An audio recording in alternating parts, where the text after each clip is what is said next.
your gratitude, help them, and give them your trust. Huwag kayong makulit sa katabi nyo, focus sa altar, nakakapagpapit sa altar.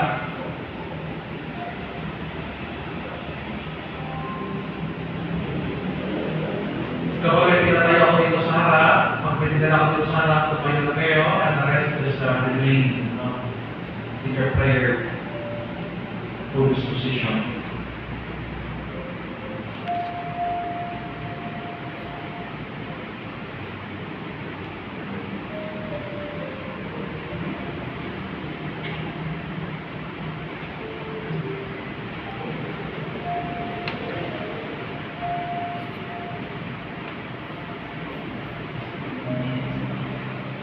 Sunduin nyo ang tawag sa harap dito, dalhin nyo sa lugar, you can find your place.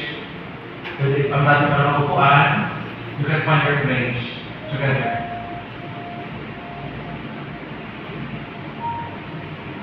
Don't say any word, just bring them with you and find your place.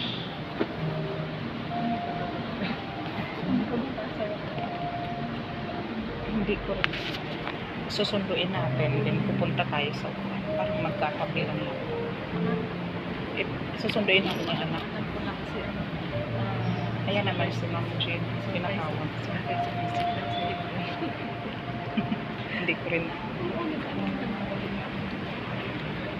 Just remain Pag doon na yung blindfold, bata, students. pupunta Just tayo remain doon. blindfold. Susunduin natin din opo. Ayun.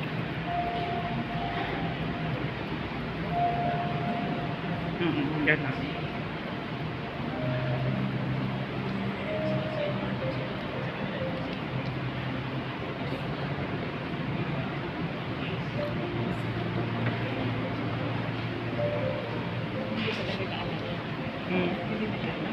Pero alam naman nila na dito ako. Mga anak ko, mga nanay, ay huwag mo kang iwanan sa loob. Alam niya. Nandito ako.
Find your views dito sa harap. Pwede sa likod.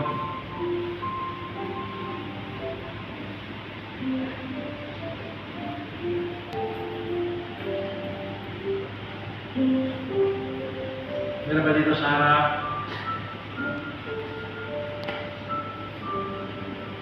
Huwag yung tagalin ang blindfold ninyo mga bata.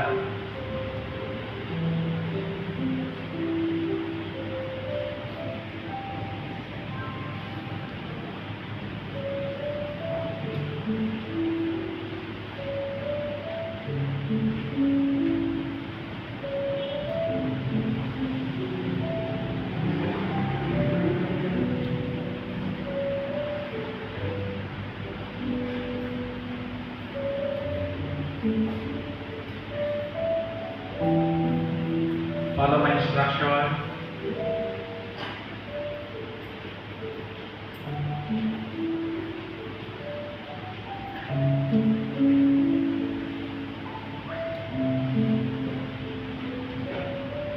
Kaya ako na tayong masulat.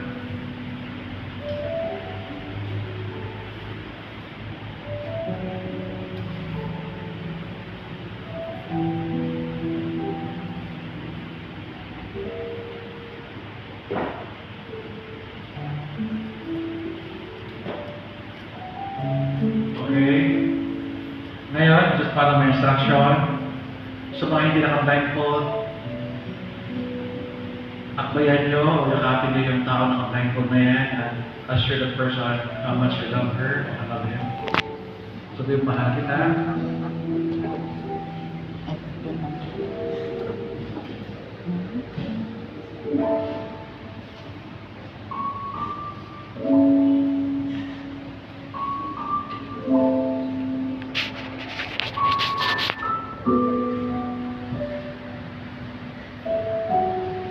Ano gusto mo sabihin? I love you. Baka may gusto kong i-sorry sa kanya na hindi niya maintindihan. Ask her or ask him about the letter. Kumusta ang sulat mo sa kanya?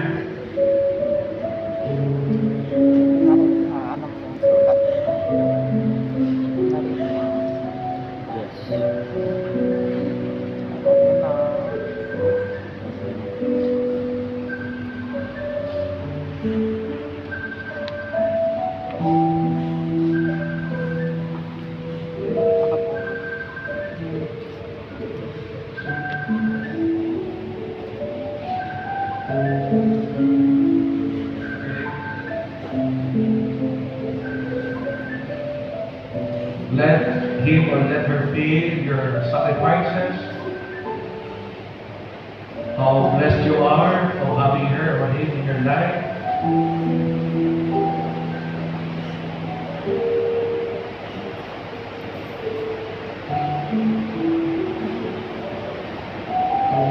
Those in blindfold, the returns, pwede ba yakapin mo yung katabi mo? Yung mga anak, yakapin mo for the first time or last many times your parents. Ano gusto mo sabihin?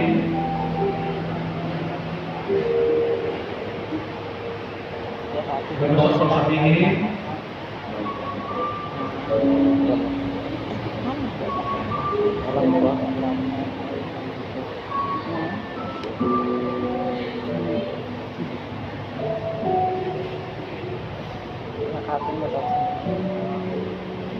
Maybe this is your first time telling the person on your side, I love you,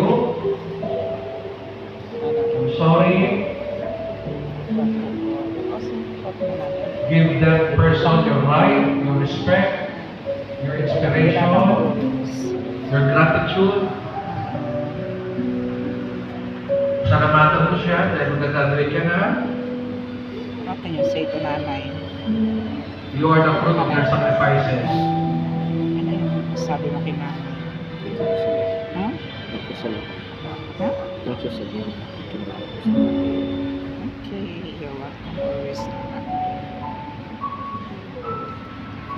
Always welcome. Sa mga walang magulang, guardian, your parents love you. May mahalaga na siguro nagawa, nangyari, but your teachers are also there for you.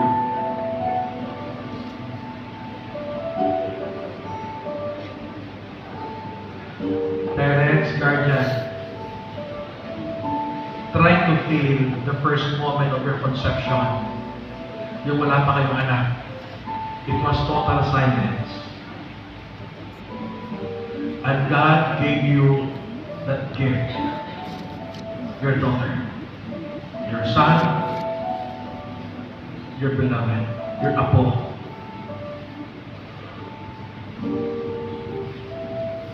I know that you are also tired sometimes, looking for something to feed them for their studies. blessed you because the Lord trusted you to be parent to that your son and daughter.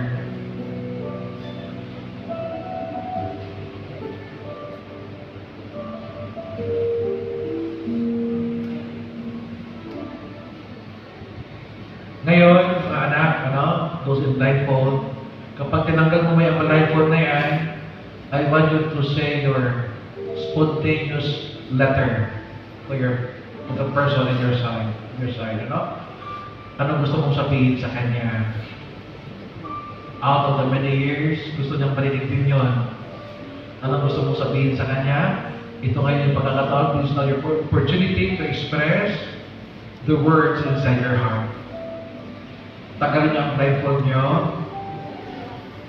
Ano gusto mong sabihin sa katabi mo?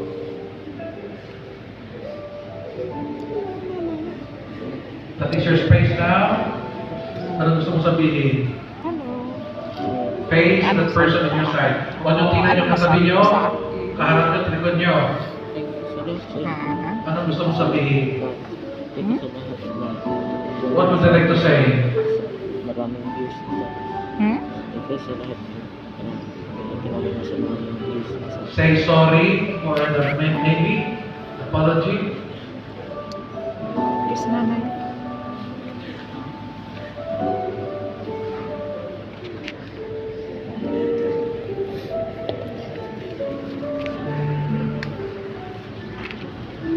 Love nanay. Love. Nanay, love you so much.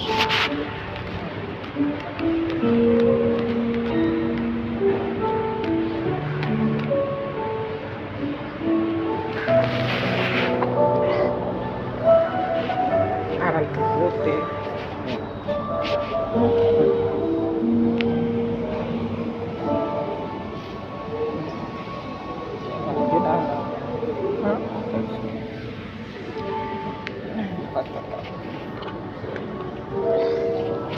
Parents, guardians, students,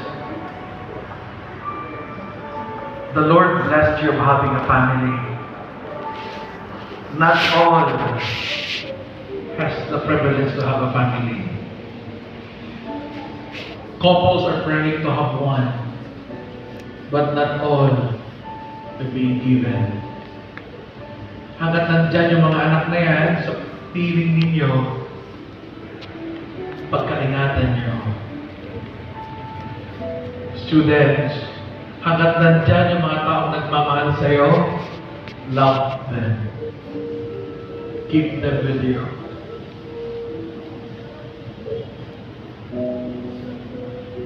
Pwede ba, students, dugtungan ninyo, mama, papa, lola, lolo, uncle, auntie, sana, dugtungan mo.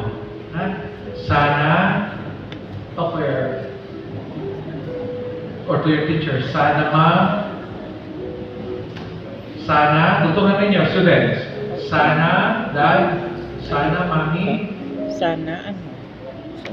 Sana malagaan mo ako sa future. Sana malagaan mo. talk to that person.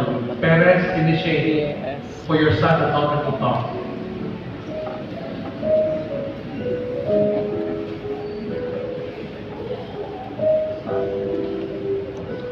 Kaya aral ng mabuti.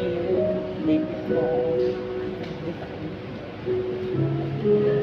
And babalikan din pag tapos na yung anak, ikaw din at magulang, sana anak, okay, Sana anak. Matapos ang pag-aaral. maintindihan mo kami ng mama mo, maintindihan mo kami ng papa mo, sana maintindihan mo kami, sana maging mabait ka, Successful ka sa mga. Para makapagpunto. Sinanay. Magpapahirin. sana maging best friend kita.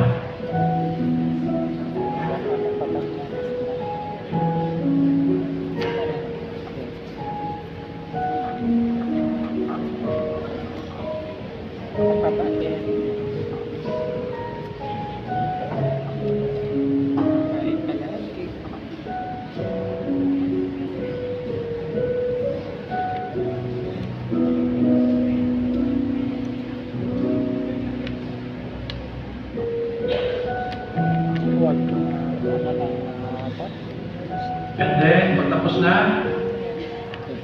Ikaw naman magulang, ang mauna, susunod ka na. Salamat anak dahil tutukan nyo. Thank you because thank you for being tutukan nyo. Isa lang ito.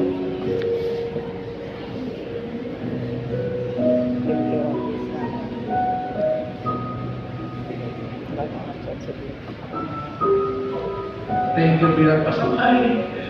Ano, papasayaw mo kami ng mama mo, papa mo.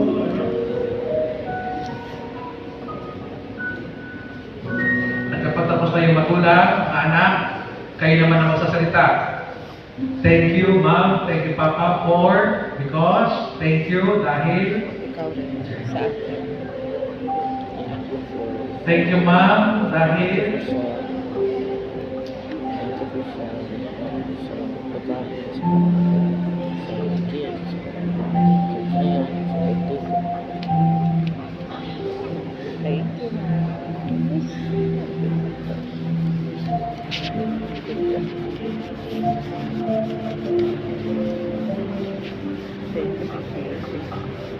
Binasa mo yan. Ano sabi nanay? and finally, last time, mga anak, kayo ang hahawak ngayon sa kamay ng magulang nyo. Hawakan niyo ang kamay ng magulang nyo. From the very beginning of your birth, your parents hold your hand. They won't let you go. Kayo ngayon ang hahawak sa kanila because time will come that they will also go. Hold the hands of your parents. They always hold your hand every time you go to doctor. Every time you have your own check-up, natatakot ka, kinakabahan ka, hinahawakan lagi ng parents mo ang kamay mo. Huwag kang matakot, I am here. Kapag umiiyak ka, hahawakan mo ng kamay mo, I am here. But time will come. You children will be the one who will be holding their hands. Dad, Mom, I am also here. Hawakan mo ang kamay ng magulang mo. At ano ba ang gusto mong i-pray kay God? Lord, tutukan mo ha. Lord, I pray God. Tutukan mo. Lord, ikaw? Lord, I pray God. Face your parent. Sige na, face Lord, I pray God. Face me na. Sabi ni Father, i-face mo ako. Lord, ano? Lord, thank you for the bird. Lord, thank you for the food. I just want to be peaceful. I just want to be peaceful in life. Everything I am. It's everything Okay. I respect. Amen.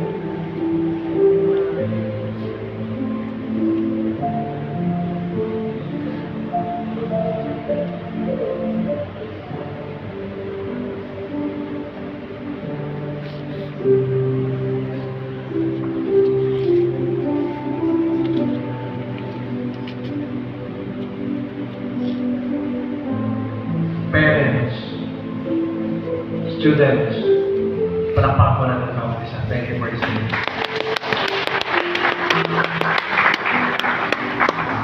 Una-una, let us make things right.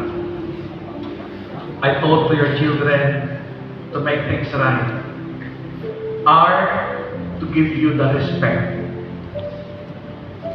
Honor your father and mother, not because they deserve, but because they are your parents. Honor your parents. Respect them. I give them the inspiration. And hopefully parents, they also feel that value, that they also an inspiration in your life. Na sila ang nagbibigay dahilan kung bakit kayo nagpupuyat araw at gabi. Kung bakit kayo umuutang, kung bakit kayo nagpapakahirap.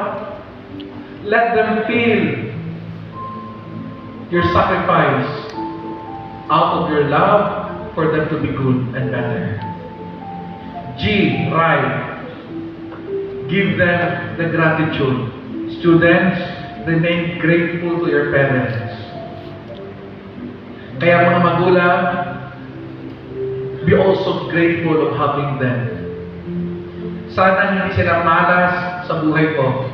Tulad ng mga magulang na pinagtatabuyan sila, nilalayo, inaayawan, pinagpapasampasahan. That's why you are all here. Because of being grateful to God of loving them. Hindi lahat ng parents, magulang.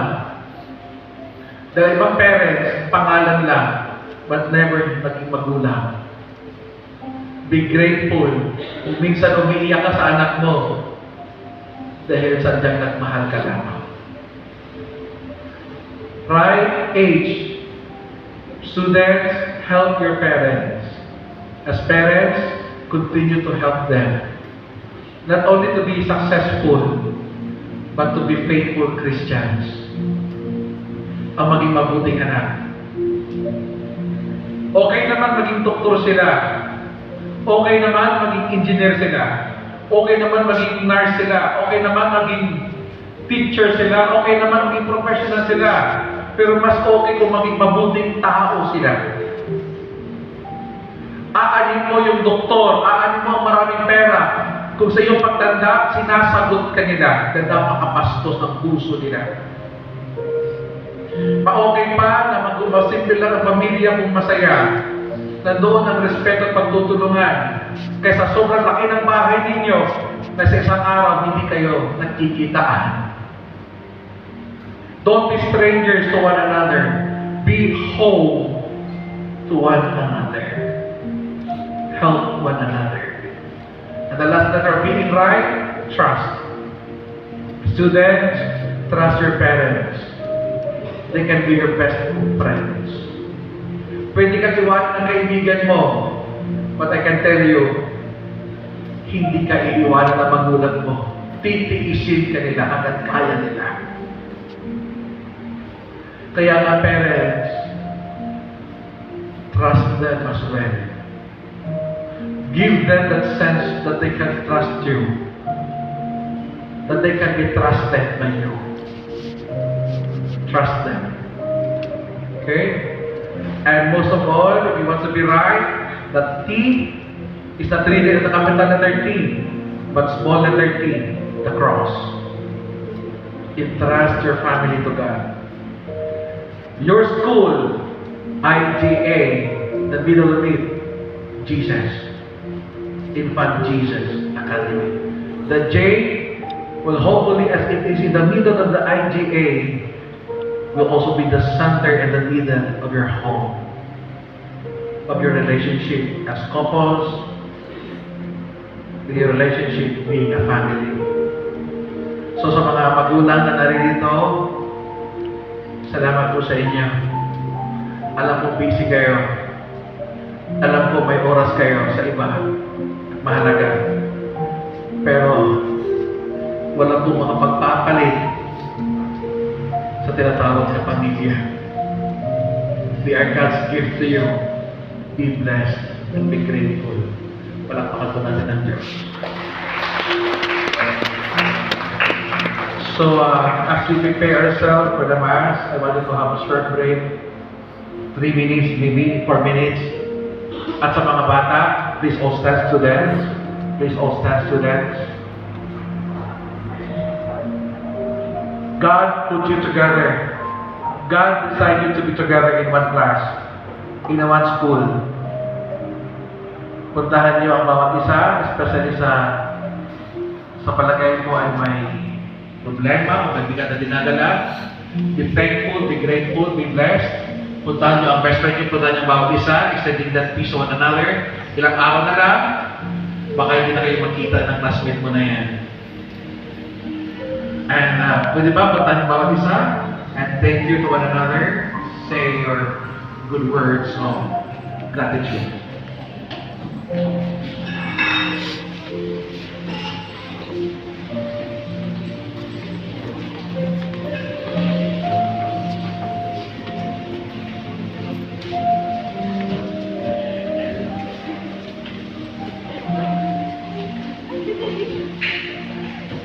Wala kayong palalampasin yan ha. At huwag niyo kalimutan, ang mga nagturo sa inyo, makakalimutan yung mga nagturo sa inyo ha, at pasensya ng mga papasaway niyo.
Wow. Bakit may